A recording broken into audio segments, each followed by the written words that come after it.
आलिशान गाडीत गर्भलिंग चाचणी, कोल्हापुरात मोठ्या रॅकेटचा पर्दाफाश। MH09 AJ 9595 Toyota Camry.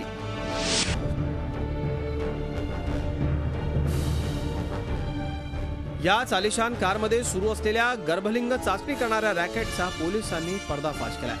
कारमध्ये चक्क सोनोग्राफी यंत्र, चायना मॉडेलचे मोबाईल आढळून आले।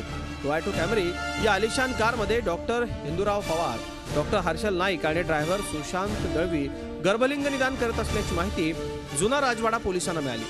त्यानंतर तातडीने कारवाई करत कारची झाडाझडती घेण्यात आली। यात सोनोग्राफीचं साहित्य आढळून आलं। सदरचं मशीन आणि ते मशीन ज्या वाहनामध्ये होतं ते वाहन आणि त्या संदर्भामध्ये इन्व्हॉल्व असणारे 2 डॉक्टर आणि त्यांचा ड्रायव्हर या लोकांना पोलीस स्टेशनमध्ये त्यांनी थांबून ठेवलं आणि पुढील कार्यवाही करावी अशापर्यंत पोलीस कोठडी सुनावण्यात आली। या तिन्ही आरोपीच्या विरुद्ध गुन्हा आम्ही दाखल केला होता। काल रात्री त्यांना अटक करून आज न्यायालयाच्या समोर हजर केले असता न्यायालयाने त्यांना 30 तारखेपर्यंत PC दिलेली आहे।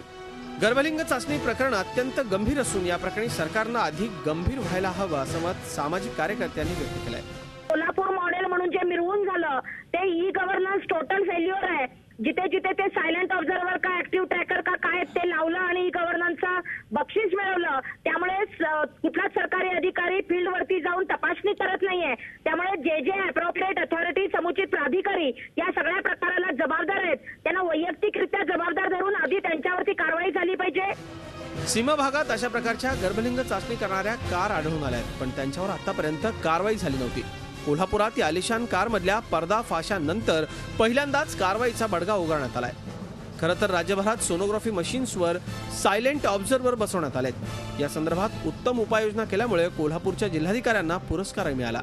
मात्र या प्रकरणामुळे एवढा गाजावाजा झालेली यंत्रणा सबशेल फोल ठरली आहे। आता तरी प्रशासन जागं होऊन इतरांवर कारवाईचा बडगा उगारणार का असा प्रश्न उपस्थित होतोय। Pratap Naik, Zee media, Kolhapur. Zee 24 तास रहा एक पाऊल पुढे।